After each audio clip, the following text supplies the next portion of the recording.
Hi, Daniel. Welcome to the Integrative Health Coach Success Podcast. Hey, how you doing this morning? I'm doing great. Thanks for being here.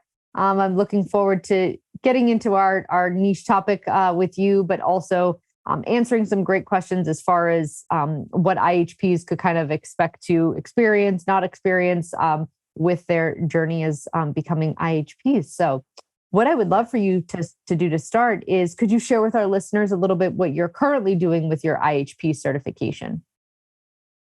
Right now, I would say I had to first find out my niche, like the people who I wanted to really work with.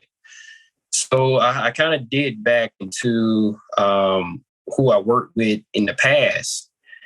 And in the past, I worked with people with type 2 diabetes. So I wanted to figure out how can I implement the labs with people with insulin resistance. And so I started implementing the labs within, my practice. And now, I can really show people the root cause of, insulin resistance and get a little bit deeper into that now. So that's been, I would say, the category of people who I've been pretty much been working with. Yeah, that's great. And the labs are so helpful because we can oftentimes know what the root cause is or know why somebody is experiencing what they are, right? But the labs are kind of like, here, look, it's not just my opinion. This is the quantitative data that shows you. And then it's really a lot easier for the client to kind of get on board with, what needs to be done, whether it's from a lifestyle perspective or supplements or what have you, because they're able to kind of see it black and white, and they're not just blindly trusting someone's opinion, even though our, opinion or education may be correct. Yeah, I like to say, and don't guess, let's test. So I think that's the final say so. Yeah, absolutely. What were you doing before your IHP certification? Were you always in the health and wellness space? Were you doing something else? Yeah, so I started off as a personal trainer, and I was working at a YMCA, and at the time this is where they opened a role as a health and wellness coach, and it kind of gave me some insight of what I would say a health coach would do, like motivational interviewing, and that would push me into wanting to learn more about health coaching. And once I became a health coach, I got a job where I was working with people with type 2 diabetes. And it was almost like repetition, like really just talking to people on a day-to-day basis, really just keeping them accountable. And with me, I wanted to dig deeper into, like I mentioned, the root causes. And that what led me into, IHP. That's great. Yeah. And are you finding that the lab testing is a really, obviously, the biggest benefit that you got out of IHP as far as what you're able to, because it sounds like you were working with people with diabetes before IHP, and then you were able to kind of use the lab testing. Have you found that that's really kind of up-leveled what you're able to do? Yeah. And I'm still kind of fresh into doing the labs. I recently got my level 2. So that's something that I'm now implementing to my own practice that, really I know it's beneficial because I can get deeper into hormones, some of not just looking at A1C number and insulin level. I can find out, okay, what's your stress level? How does stress play a part into your up and down of your blood sugar? So it really helped me to look at other causes that may be contributing to why this person's blood sugar is all over the place. Yes. Yeah. And again, it gives us more data, but it also gives the client more data and, shows them that there needs to either be significant lifestyle modifications or whatnot made to really help resolve things at a root cause level once and for all. That's right. That's right. Yeah. What do you, when you're working with kind of this population, what's your sense as far as what tends to contribute the most? Is it lifestyle stuff, whether it's like nutrition and exercise and stress? Is that a major driver of it? Or do you find other things? Yeah. So, especially with type 2 diabetes, now I was working under a pharmaceutical company at the time as a health coach. So that approach was a lot different than, I would say, a IHP approach or someone on the holistic side of things. So it was more pushing like, go see your doctor, go, see what your doctor recommends. So I would say definitely, really just the lifestyle part of it does play a big role into like type 2 diabetes. So really keeping them accountable of their day-to-day habits, their actions, and also just, helping people look at the lifestyle portion of it. Because that make up a good 90% of it, especially with type 2 diabetes. Yeah, absolutely. So when you transitioned from the pharmaceutical company to kind of working a little bit more on your own, were there any challenges that you were faced with kind of starting your own practice and working with clients? Yeah, I would say especially the field of working with people with type 2 diabetes, a lot of people are dependent on medications, and when you kind of go at it at a different route, it's kind of like it's like you hitting a wall sometimes, especially just kind of re-educating people about what was the cause of why are you insulin resistant now. And really going back to that lifestyle portion of it. And then also having those labs to really, show them for themselves, like, okay, we see that cortisol is unbalanced, and also your hormones are kind of out of whack. So, it's kind of like helping people or re-educating people of like the benefits of lifestyle. Mm-hmm. Yeah, I think you make a great point. There's so much of like what we do that is kind of like helping people unlearn and, relearn, because I think our medical system teaches one thing, our society can sometimes kind of say another, and then there's, what we believe. And so a lot of times it can be a whole lot of like unlearning and relearning based on kind of the language and the approach that we use. And for some people, they're super happy and want to do that. And then for others, they're a little bit more skeptical, and maybe they had a family member that said like, gee, I think you should go see, Daniel, he knows what he's talking about. And so sometimes there can be, a little bit of hesitancy. And so taking kind of those clients with baby steps, but like you said, educating them, it's what we, I think all do for all of our clients is educate to things that they might know a little bit about and they need to know more, or that they know absolutely nothing about and need to kind of get acquainted with. Yeah, it's just pretty much just starting where they are currently at and kind of feed them that new information in doses. I know when I first started, I wanted to just tell the world, like, you need to do this, this, and this.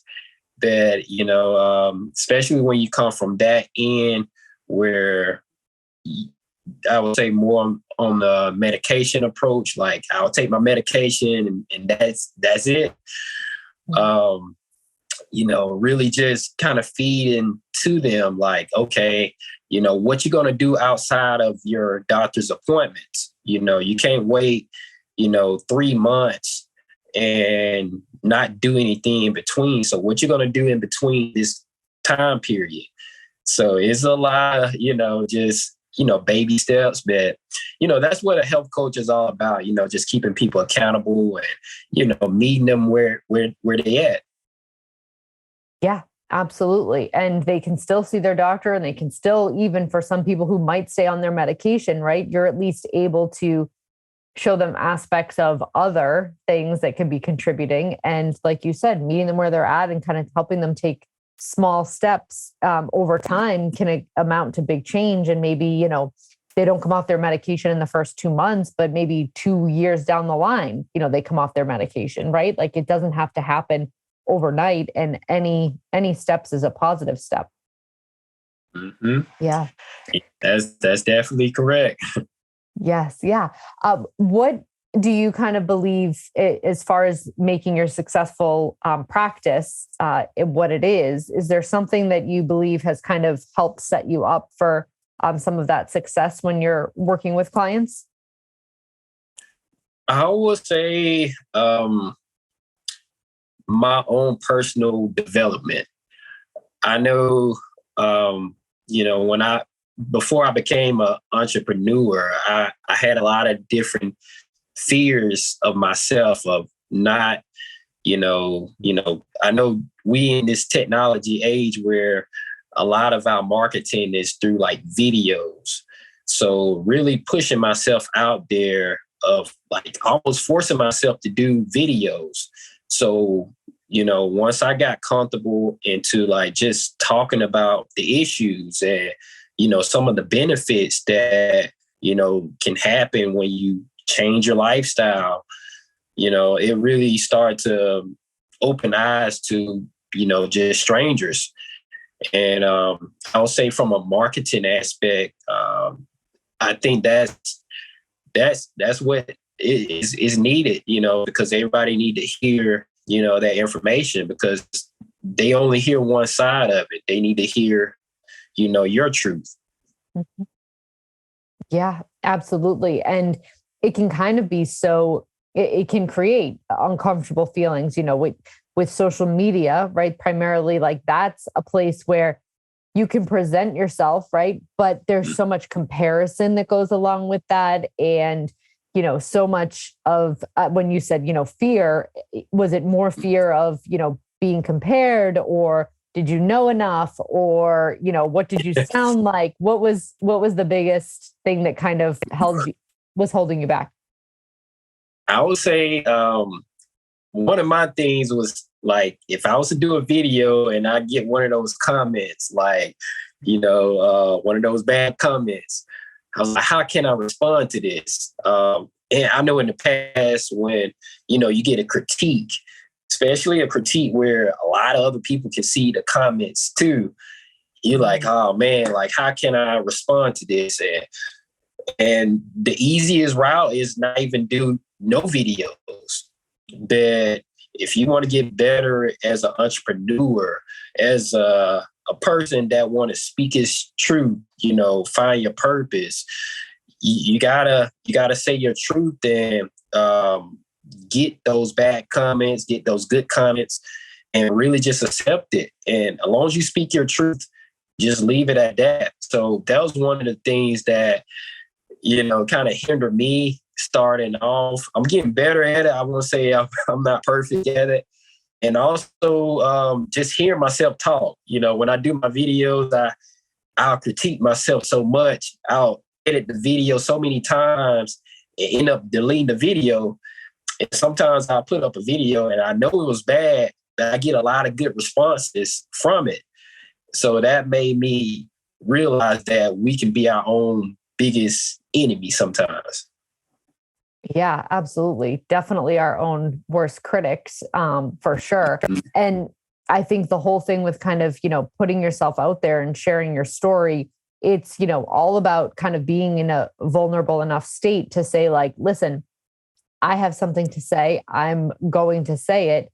And there might be people that disagree. There'll be people that agree, right? But not attaching your worth and your knowledge to kind of what any of that other noise is. And just like you said, kind of saying your piece and leaving it at that.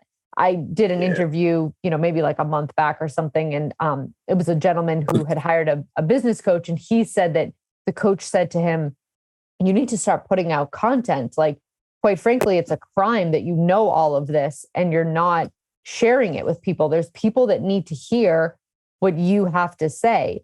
And honestly, if someone's going to leave, I've read plenty of posts of things that maybe I don't disagree with, or that I do disagree with, or that I don't necessarily think are right. I don't leave a negative comment. I just keep scrolling, right? So for the people that are going to leave a negative comment, there's kind of something wrong with their, ability to kind of move along their day too, right? It's not always a reflection of you and what you have to say, right? Sometimes behavior from others is just a reflection of them. Mostly, actually, is usually what the case. And so being able to kind of just say, that's good. Differing opinions is what kind of makes the world go round. And we don't have to be everybody's cup of tea.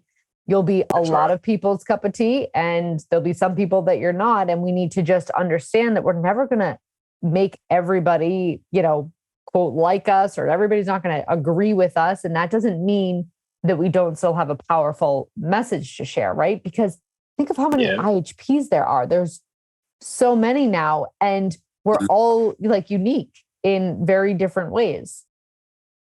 That's true. Definitely, going back to, getting that comment, that comment of that person that, that commented, they put energy towards, your post. So whether it's good or bad, I think from a entrepreneur aspect, it helps you to really look at it as feedback. When you don't take things like personal, you can take from it, see what they had to say about it. And also the good comments, it kind of help distinguish your ideal client from the people who's not going to be your client. I think I heard it best. The people, your tribe hears your voice. So, the people who are called to, to be with you, they will hear what you got to say. And eventually, even if they don't respond, they're going to come back to you maybe a year later. It might be that seed that you planted. And maybe a year later, it sprouted. And now they're reaching out to you and asking, okay, I hear that you do this and this and this. These are my issues. Yes. Yeah, I think that's such a good point that we often can forget is just because, the video that you made yesterday doesn't turn around and generate, 3 clients today, doesn't mean that it didn't land with somebody that needed it or that will, reach out to you in the future. Oftentimes our process, as human beings tends to be a little bit slower than that. And we come to the realization that, we need help a little bit slower, or it might be somebody that's kind of thinks that maybe they want to take the next steps, but they're not quite ready. And when they are ready, they remember your name or remember what you had to say. And I love what you said about kind of the, somebody's putting energy towards, your post is, that's just it's your post. And if people are commenting that are supposed to be there and hearing your message, you are able to see, okay, these are the people that are always giving some sort of feedback to my message. These are the people that I must be resonating with the most. And this is kind of the person I'm going to continue to speak to.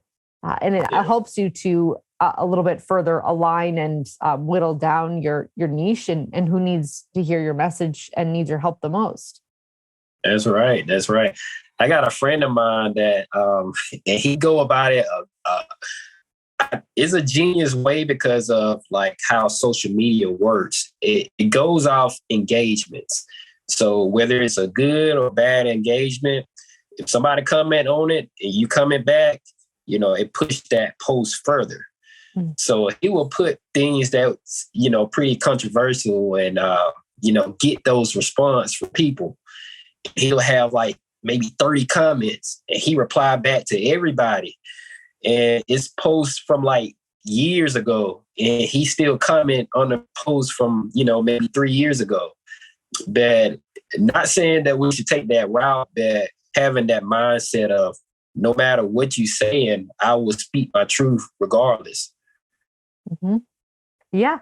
And it allows you to show other people too that there's a differing of opinion right here on my post, and I'm going to, respond to it or not, but keep saying exactly, what I believe to be true. And whoever wants to be here and hear it and agree, great. Whoever wants to disagree and be here, great. But, it's not going to stop you from doing what you're called to do. That's true. That's true. And so did you have any specific things that you wish you had known before you started your business? So, might have been before or after IHP, but kind of before launching your business and becoming an entrepreneur. What do you feel like you wish you had known prior?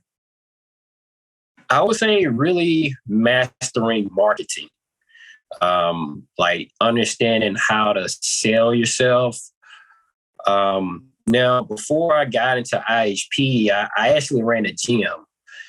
And during that time, it was based off that passion of like fitness, wanting to help people get stronger.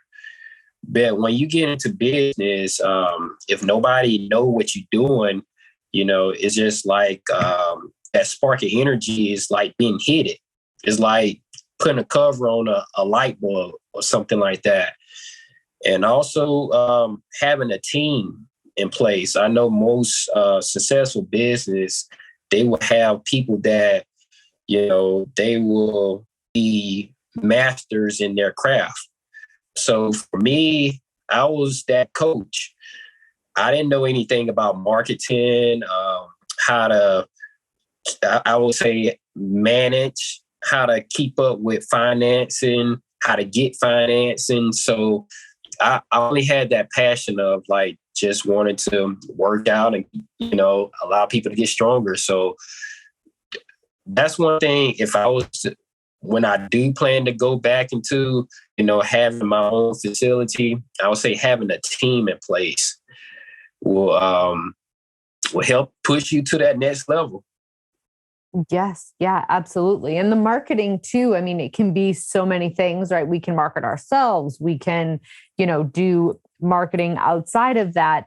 And so as far as right now, is that something that I think you were talking about, like video, doing that kind of like self-marketing? Is that stuff that you're paying a little bit more attention to now and that you have found has been helpful?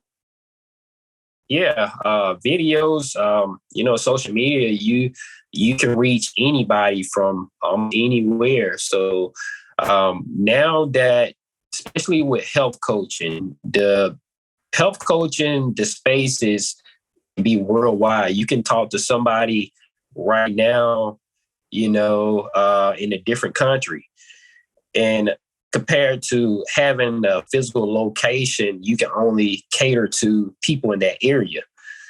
So health coaching really opened that door or just coaching in general, of reaching people worldwide. So that's, those videos that I'm pushing out. I want to touch people wherever they at. Yeah, absolutely. And I think that the team, you mentioned a team with like a physical location, that can be so nice because you're able to still reach, you can still have like an actual physical place, but you're still able to, function virtually and coach people all around the world. But then you have kind of this home-based support system. You're supporting other, team members, they're supporting you.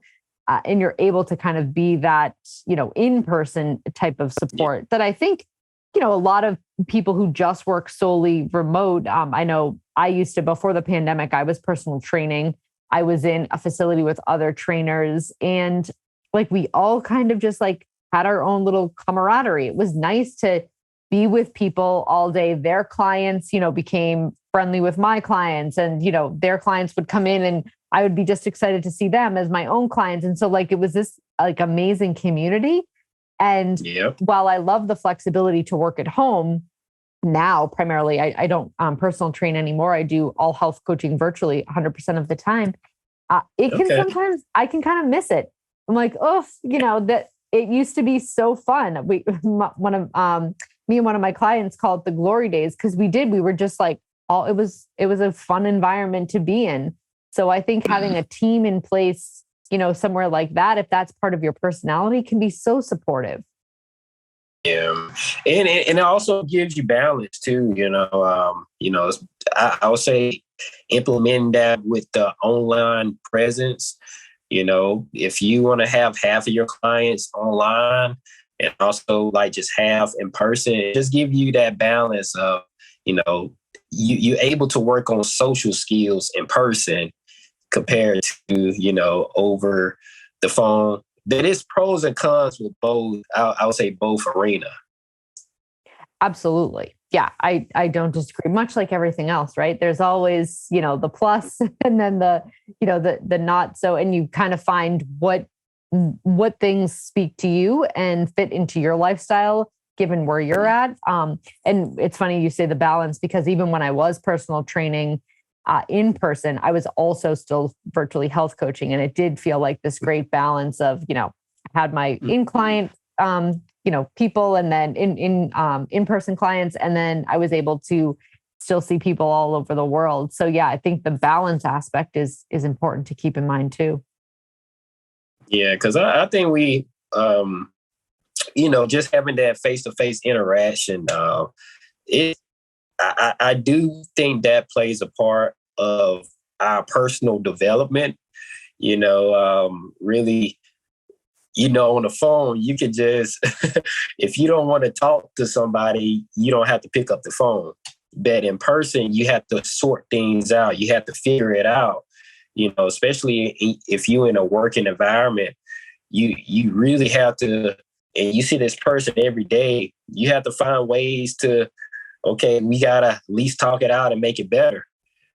But, so I do, it does have that pros and cons, but, having that personal development, I think that's good too, especially you coming from that arena too, of training people, being around other trainers. You saw the benefit of like being around people. And, now that you in the space of, online coaching, now is like you can enjoy both worlds. Yes. Yeah, absolutely. And I think it does, like you said, it being in person with other people teaches so many skills that, we kind of forget we need as evolutionary human beings, right? That either make us tick, make us better. And it's such an important aspect, I think, that everybody should kind of be able to do if they want to, for sure. Mm-hmm. If anybody's listening and they want to kind of find out more, where are all the places that you show up to, do your videos? And is it primarily social media? Share with us wherever you show up, places like websites or social media accounts. Okay. You want me to, was you asking me about my accounts? Yeah. So anywhere, if somebody was kind of wanting to connect or find out more. So yeah, your Instagram handles, which we'll link them in the show notes, or a website, any places that somebody would be able to reach you if they wanted to. Yeah. So my IG is Health Coach Dent. So Health Coach Dent, DENT. You put that all together. My website is biofitcoaching.net. So those are the two areas you can find me. I do have an IG for my business, BioFit Coaching, but I gotta get to the point where I'm using that more too. So it's a lot of juggling, with the social media. Yeah, for sure. It's a balance of giving your clients and your business what it needs, and then also devoting some of that time to social media, which I think a lot of people don't realize how much time it takes up. So it's a balancing act. Yeah, it's a full-time job in itself. Yes. Yeah, absolutely. Thank you so much for being a guest on the Integrative Health Coach Success Podcast. This was such a great interview, and I appreciate you being here.